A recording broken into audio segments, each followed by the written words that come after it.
Good evening, Twin Flames. Don't be scared. The reason I'm wearing niqab tonight is the topic that I want to share with you regarding a Twin Flame journey that requires from us to learn how to implement light into darkness, how to accept darkness by the light that sheds on it. When the light sheds on the darkness and shows you the negative things that we call evil, that we normally call evil, then how to merge light into darkness to destroy darkness itself. And the reason I'm wearing this tonight is because for me niqab reminds me of the nighttime when the darkness envelops the earth and then the sun is still hidden behind the veil of night, just like my smile is right now hidden behind this dark piece of fabric. And I want to tell you that I've experienced something enormously hard these past 6 months, especially last night. Last night I cried more than I did since like 2 years ago when I accidentally ran into one of my friends' Facebook page, and over there was a wedding, there was a Pakistani wedding, and then I ran into the photos of my twin flame, and what it appeared to me was that he was married in those photos, and turned out it was just his parents' friend's son or daughter who got married, and he was just taking photos with the bride and groom. And that night I cried in my mother's lap, and my mother is not a very affectionate lady, but I cried in my mother's lap for hours, and I shed my fair trade of tears over the years. But I'm a child who survived war 20 years ago and a lot of stuff. But that night was extremely hard for me 2 years ago when I thought my twin flame got married. But I actually talked about it because that was purging, that was releasing the fear. Because before that moment when I thought he was married, when I misunderstood the photos, before that moment I dreaded so long.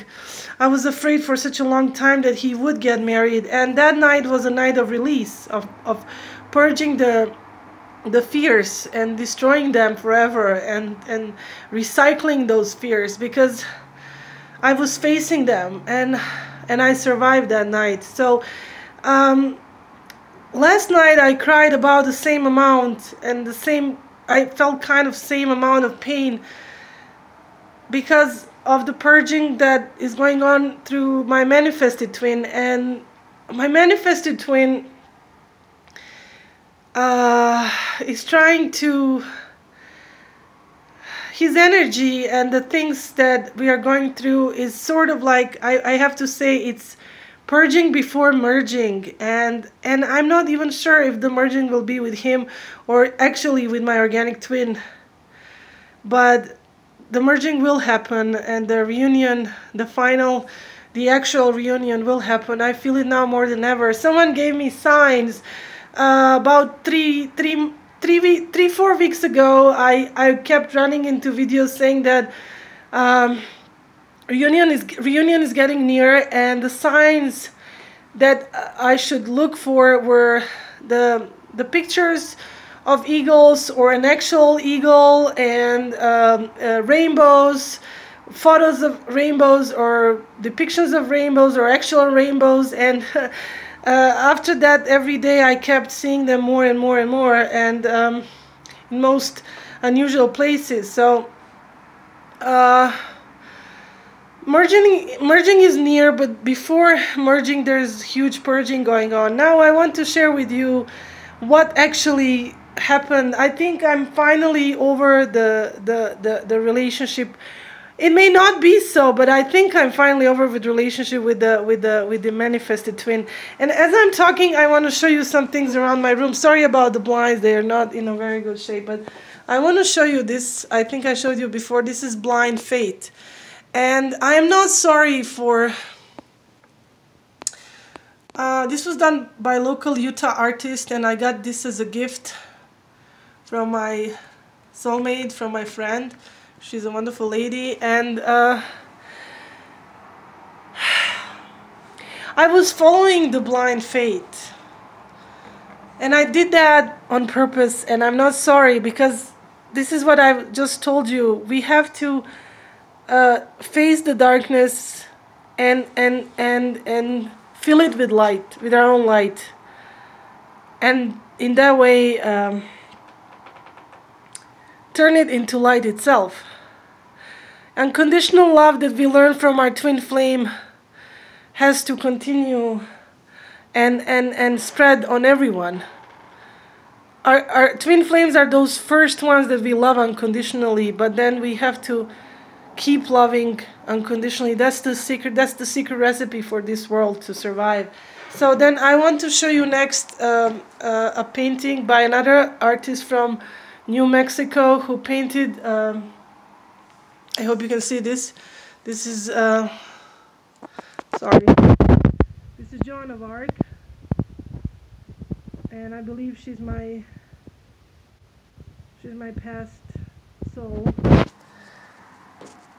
I have very strong connection with Joan of Arc. My name is also, my birth name is also almost the same, and then I want to show you one more time the gift that I got from the stranger archangel who is watching over twin flames. Then there's my Bible, my Holy Bible, and Holy Quran. Right, so what I want to talk to you about now is what is the darkness that I'm talking about when it comes to my manifested twin. Here's the thing.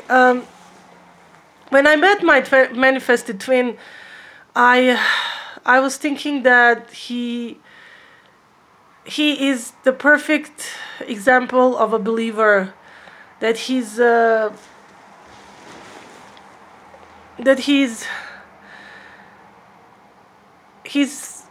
one who will encourage me to be stronger in my faith and to continue on my, besides my twin flame journey, on my journey in Islam, to build my Islam, my prayer, to be on time, to make my prayers on time, to be more confident about wearing hijab, to believe that there is man out there. At the time I met him, I was very disappointed that there's not many Muslim men left out there who actually appreciate hijab and my sacrifice to wear hijab and be recognized as a believer. And men today are on the loose. I found that non-Muslim men respect my hijab much more than a Muslim man, and that was very painful for me at the time, just before I met my manifested twin. And he changed my complete view. He seemed to be the one, and I still believe he is the one who fell in love with my piety and my hijab, and he called me godly person. And I was told that I was gonna meet him by my sacral chakra guy. So I don't regret the moments I spent talking to my manifested twin, because he was channeling my organic twin almost completely by all his chakras.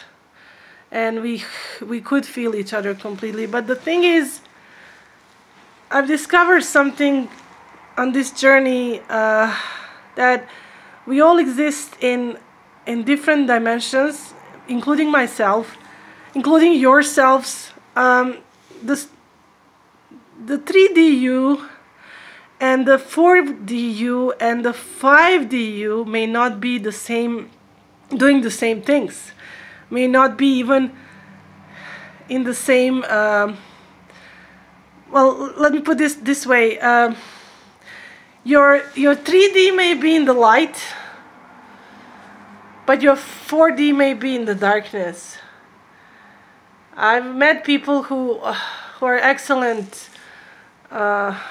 doing great on a daily basis, spreading light, but then suffering their own nightmares, and actual nightmares during the nighttime. I'm not one of those people, but I'm saying that there are people out there who, once they are in fourth or fifth dimension, they suffer greatly nightmares and terrible dreams and they purge dark things in their fourth and fifth dimension or higher, while their 3D life is blessed with great things, with wonderful children, perhaps great family, you know. Then there's some of us who have light in 3D and 4D, and then there's some of us who have light in fourth and fifth dimension, but darkness in a 3D. And sometimes it's their choice, sometimes it's not their choice, sometimes it's the thing they're surrounded with, their karmic partners, their karma. And the lesson I learned from this is I was disappointed in my organic twin for what he became over the years. He was at the time when I met him, he was this innocent young boy who was looking for what we call halal ways of living and to prosper his family, his mother and father and his autistic brother and his sister, by doing something nice and good for the community and something honest. And then over the time, as I described in previous videos, that he went through rebellion stage against his parents and kind of tried to prove to them that he could be not such a nice goody boy, and they didn't know what they had until they lost it. Somehow he wanted to prove to them that he was a good boy by turning into a bad boy. And then eventually he got so tied up with karmic partners and karmic relationships and karmic women that the need for money, the amounts of money he needed to have to keep them maintained, sort of, is, I mean, his levels, his standards became higher for the sake of other people. So he started doing things that I don't approve of, and that I cannot understand how could he be in such businesses and dealings and things. And then in all this, I met my manifested twin, who seems innocent boy from country just east of the country where my twin flame is from, my organic twin. Basically same race, same bloodline, and he prayed on time. He encouraged me to pray even more on time than usually. I did pray on time, don't get me wrong, but sometimes I would miss my early dawn prayer. Sometimes I wouldn't wake up on time, then I would make it up later. And he started waking me up, and I did same for him, actually, and we kind of connected on that spiritual level. But the whole time I felt something was wrong something was bothering me, because being a twin flame that is also an indigo, I'm an indigo child, I can feel things. I cannot see the future, but I can see the present.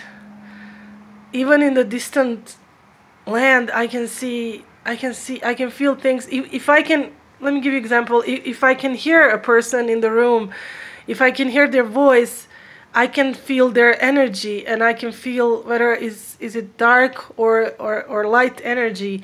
And things were bothering me over these 6-7 months that I was basically engaged to my manifested twin.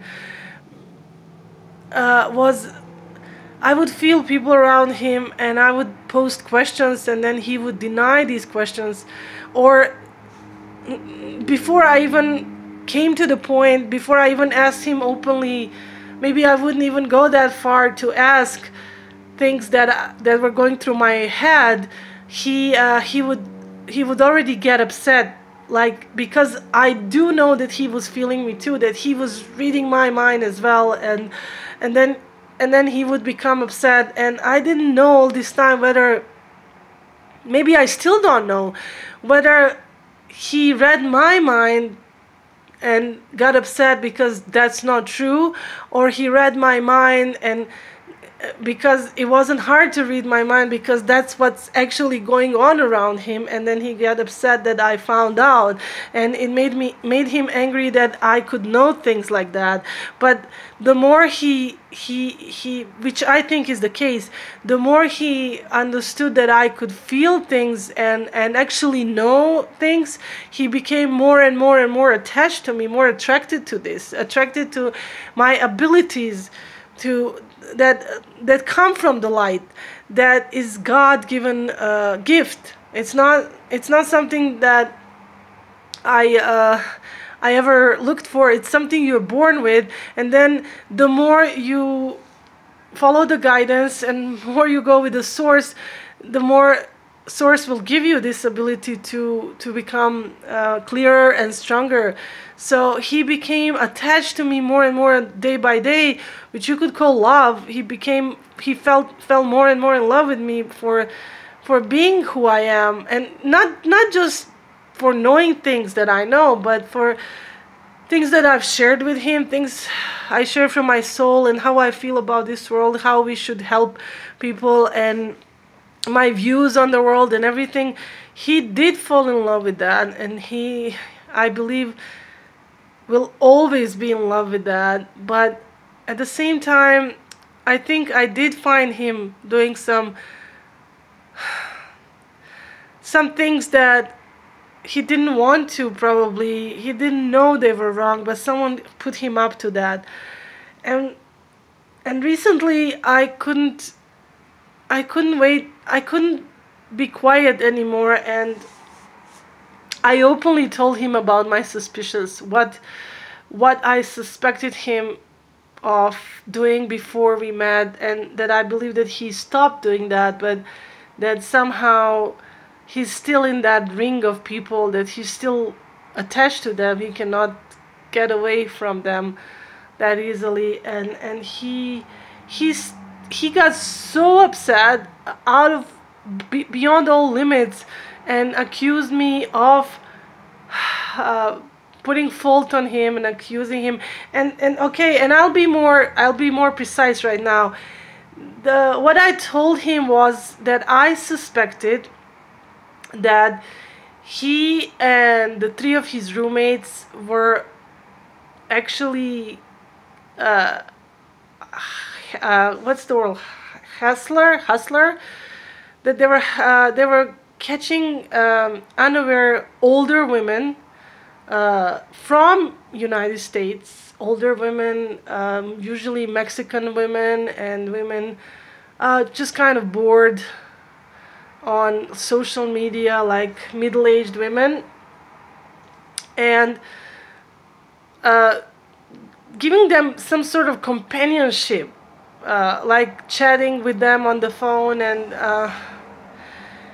spending like 20-30 minutes talking to them in exchange for maybe not in a direct way, but in some way in exchange for some money, as in a way to like say that they were poor students, or they like tell them their social problems, story of the family, or some kind of sickness in the family, and then these women would send them money. And I told him that I believe that he was part of that, and that he had some kind of money lord or someone who would give him data for his phone, because he has excellent, like excellent, up to date, the best phone right now, best smartphone, iPhone you can find out there. And considering his situation right now, that he's unemployed, that he's engineer, that he's unemployed, that didn't make sense to me. But he always said that his brother would work in Kuwait, that he was a doctor, and then he sent him money. And I wanted to believe him, but I can't help it, because I am empath and I feel things, and I'm not only feeling negative things. Don't get me wrong. Okay, I'll give you an example. He has family who lives in sort of like a rural area, and then he lives in the big city, and it takes him about 3 to 4 hours on the bus to go to his family. And when he was there over this period of 7 months, he was there 5 times. Every time I heard his family, and I talked to his father once, I spoke with his mother once. Twice I heard his father, and he spoke with me, and I asked him a few things in his native language. And I knew he was not making this up. It was really his family. It was really his parents that I talked to. But when I spoke with his father, I completely saw his face. With my third eye chakra, I could see his father's face completely, exactly how he looked like. And eventually later, we talked about when I decided I will not go to his country, and that the reason was my suspicious mind and things that just I couldn't get out of my head. The fear of things going wrong. I decided to. Insisted that he would come here, and at first he was not interested, but then I kind of, as the time passed by, he agreed to that, and I believe that was genuine. He was not making up, like sort of playing me or anything like that. But anyways, at certain point later, I asked him. I wanted to fill out some paperwork over here in United States for him, and so I needed his father's name, mother's name, so on. And he took photo of his father's ID card for me, because we wanted to make sure that I get the spelling right and everything. And I was amazed to see his father's photo, that he looked exactly like I saw him in my third eye chakra when I was talking to him on the phone. And not only that, but this man, his father, has such wonderful energy of light, such wonderful man believer. He prays 5 times a day. He's a beautiful soul. I could feel that. And now he cried many times, my manifested twin, and said, my father was asking about you, my mother asked about you. And I feel that he comes from wonderful people, and from maybe not so much his mother, but his father is a wonderful man. And I feel he is a pure soul. My manifested twin, he's a pure soul, but he got caught in the ring of deception and city people who probably told him, this is how I feel, they probably told him it's okay because these women are not believers, they live in another country, which is a terrible thing, which makes it even worse. Like, you know, I read someplace that, and I apologize to Hebrew Jewish people out there, I respect everyone and I love everyone, but I read someplace that there was a group of Jews that believed that if they borrowed money from a Christian or a Muslim, they wouldn't have to paid back. They didn't feel obligated for paying it back, as if like, well, they're not chosen people, so we are not obligated anything towards them. And I apologize again if that is. I just read something in that regards. Like sometimes people think if someone is not Christian, you don't have to treat them same as other Christians. Like for you, they're infidels or something. And that is possible to find in Islam, although it's wrong. And this is not what Islam is actually teaching. But it's possible to find people who will justify wrong things and say, well, these are non-Muslim women. They would talk to someone on the phone anyways or chat online, so why not just take advantage of them. That's wrong on so many levels, and it's wrong no matter who we talk to. But I feel that he was put up to that. He did finish school, he did graduate, he became engineer, he did come to the city to seek employment. He couldn't find it because it's not something that will happen easily, and I think people are taken advantage of with high education, where the demand is low and the number of graduates is high, and that's something else I gave him hope for. I told him we could find him that job here, because over here that job is requested a lot, and there's not many people who've been to that school. To be honest, it's a marine engineer job, so to make it easier for you to understand, because we have marine engineer schools mostly in the coastal states like Florida and New York, and up here in Pacific Ocean, on this side Pacific Ocean, California and Washington. But in inland, there's not many schools who provide this kind of education, and then we do have a high demand for mechanics, marine mechanics engineers, and so on. And so I told him this is the country where you could actually properly work and do your job and get well paid and actually support your family back home in a decent way and so on. But just to skip this, when I finally confronted him, he was the one who coined the term. I didn't even say that. I didn't know that was a name. And now when he said it, it makes perfect sense to me. He said, are you saying that I'm a cool boy? And I said, what? I heard the term cool girls, but I never heard a term cold boy. And when he said that, it sounded like he was familiar what he was talking about. That hurt me even more. And then, as for many other things in the previous months, he became extremely upset and screaming and yelling and crying and then turning the blame on me, saying that I accuse him of dark things and stuff.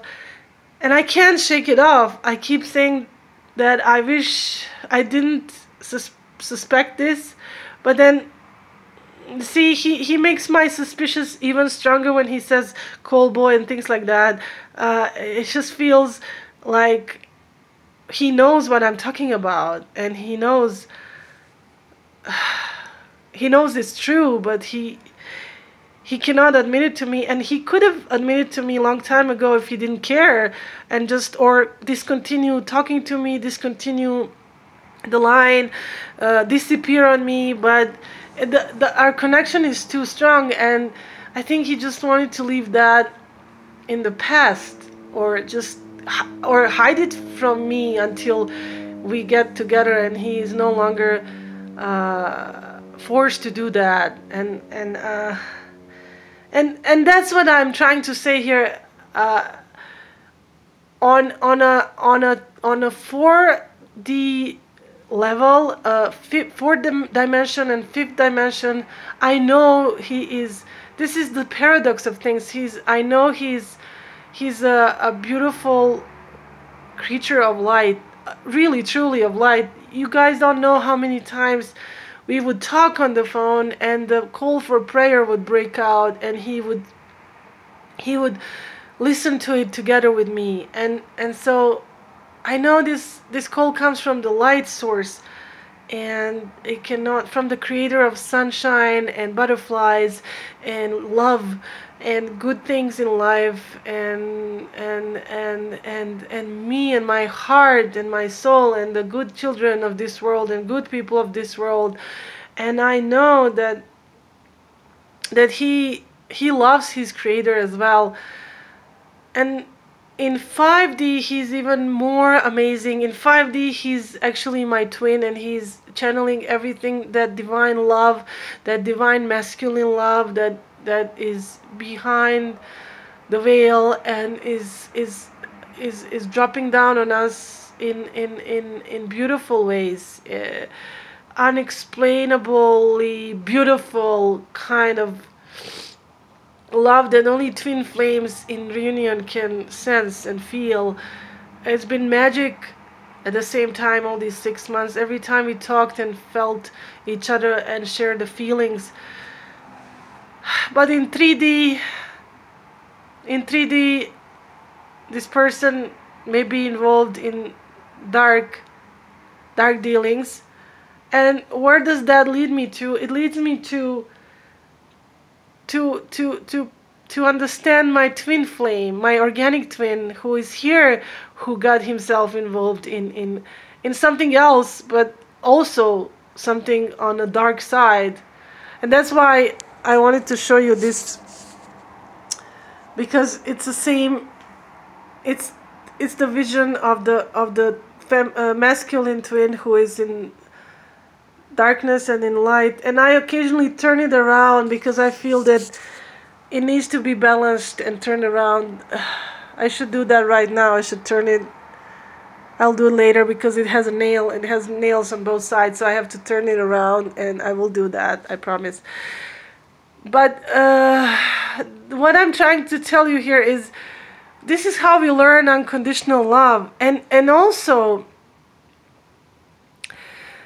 even if everything is true and my manifested twin was involved in such terrible things, I believe that knowing me has turned his perception around, and he did stop, because I know that physically it wasn't possible for him anymore. Sometimes we would spend hours and hours and hours on the phone, and I believe that he dropped the whole deal with whoever he was.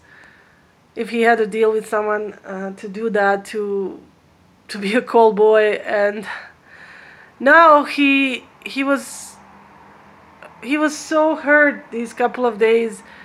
He was on and off. He would stop talking to me, then he would come back again. He just needed to hear me, and then he would start fighting again with me and say, how could you call me this? And then he would also do things that proved to me that he did do this, and then go away again. It was heartbreaking for both of us. And I finally, some things he said and done last couple of days, I decided to cut off the connection, because it's not just what's going on between me and him, but it's what many are channeling down, is that we need to cut the cords with karmic, with manifested twins, with fake twins, with anyone who is standing in our way to our organic twin. And it's very hard, but the lesson I learned was that we have to absorb darkness in order to fill it up with love and light, and love unconditionally as much as we can, until they let us go, until they decide how much light they want to receive from us. And then either they will stay in the darkness, go back, return to the darkness, or they will get out of the darkness and get into the light, but not with us, because it's too painful for them to admit to us what they were really doing and what they were really dealing with. It's embarrassing. It's like a judgment day rehearsal. rehearsal dinner. It's really bad. It's really bad. We would all be embarrassed if someone caught us in the indecent act or doing something that we are ashamed of, because deep down or high up we are actually beings of light, and just let life caught us in the bad place. As Jesus, peace be upon him, used to sit with the prostitutes on the roads and the street people and the people from temple, and his followers would say, but master, teacher, why do you sit with this low life? Why do you sit with them? And Jesus, peace be upon him, would say, I sit with them because they, oh, what did he say? It is the sick that need a doctor, not the healthy ones. So by healing someone out there, not on purpose, but I believe this was divine order. I can understand my twin better now, and I know he's still the being of light, even though he's dealing with dark things, and I can pull him out, I know now, because I'm still his other part. And if he's in the darkness and I'm in the light, then we'll somehow manage to find a balance. We'll somehow manage to turn that thing around and put him up again to be on the side of the light. Nothing lasts forever, not even the night. The sun breaks in and the new dawn comes. So I believe that this is a sign that my organic twin, is coming out of the darkness soon. And if nothing else, I remained in the light all this time. I'm not doing bad things. I actually started working recently with the children with disabilities, and I love my new job, and I'm actually making a difference, and I'm so happy and grateful to the source to give me this opportunity to do the job that I always wanted to do and help the children who need our help the most. And they are angels, they really are. And as far as my manifested twin, I don't know. Today I disconnected my Messenger and my Facebook account, and I basically went to pray, and I was guided to wait until 6 p.m. maybe to turn everything back on. But then as I was driving back home, I ran into video. Just never. I mean, I've been talking to him for 7 months, and I never ran into video and such disgusting topic.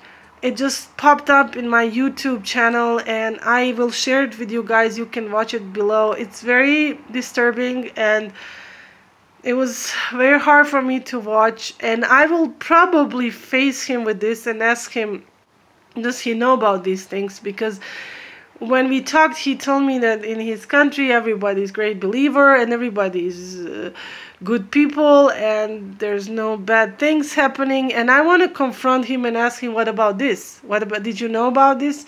Because he's either an angel who doesn't know anything about anything bad in this world, or he knows but he denies, and he is like lingering between darkness and light. And it's really painful for me to dwell into these things, because I don't like being in the darkness. I don't like to go to these places. I didn't want, trust me, I didn't want to know about things like this.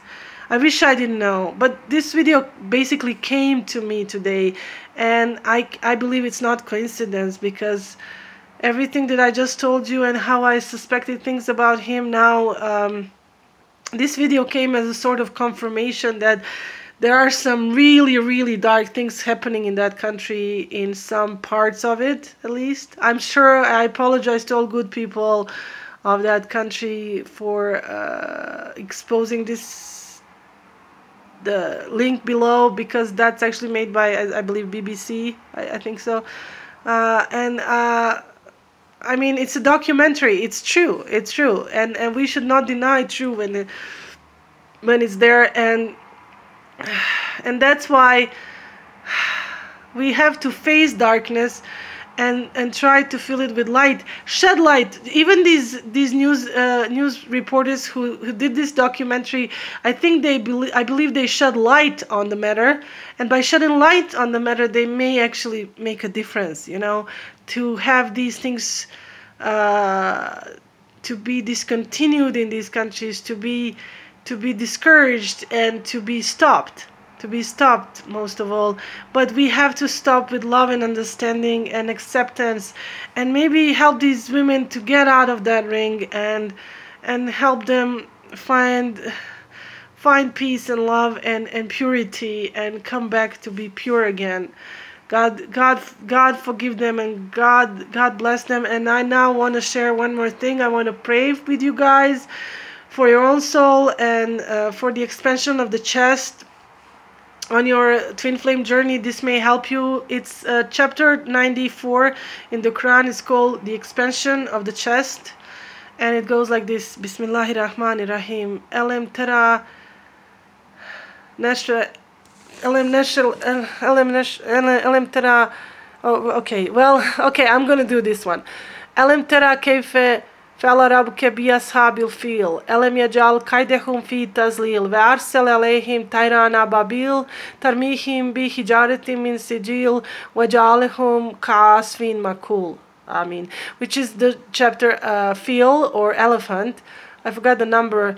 It just, obviously, this was the one that was inspired right now, so we'll go with the Feel. Chapter Feel or the Elephant in the Quran. I'll post the link below. Thank you for watching, and I hope you didn't mind my niqab. I never wear niqab. I do have this one. It's a gift from my friend from India. She gave it to me many years ago. I never wore it really. And I do have a flu right now because I picked it up in school, working in school with kids. And I was thinking to wear it today, like around, like going shopping and stuff, but I don't know. I don't want to scare people and push them away from me. I usually walk with the hijab and smile around. I like to smile to people, but I just wanted to show you that behind this dark veil there's light, and I'm smiling at you guys right now. So this is just for the purpose of metaphorical, you know, symbolism, and to describe some things about light versus darkness. Is it really do we fight, or do we actually merge and put light into darkness, and then there will no longer be darkness? Because now this whole idea is to show you that I'm still me behind this. I'm still same old me, and my soul is still the same. Okay, and I'm talking the same way that I usually do, and it's very long videos usually. And I love you guys. God bless you. Thank you for watching. Subscribe, like, and please comment. I need to have your comments to know what's next and how to go, where to go from here. Love you guys. Assalamu alaikum. Peace be upon you.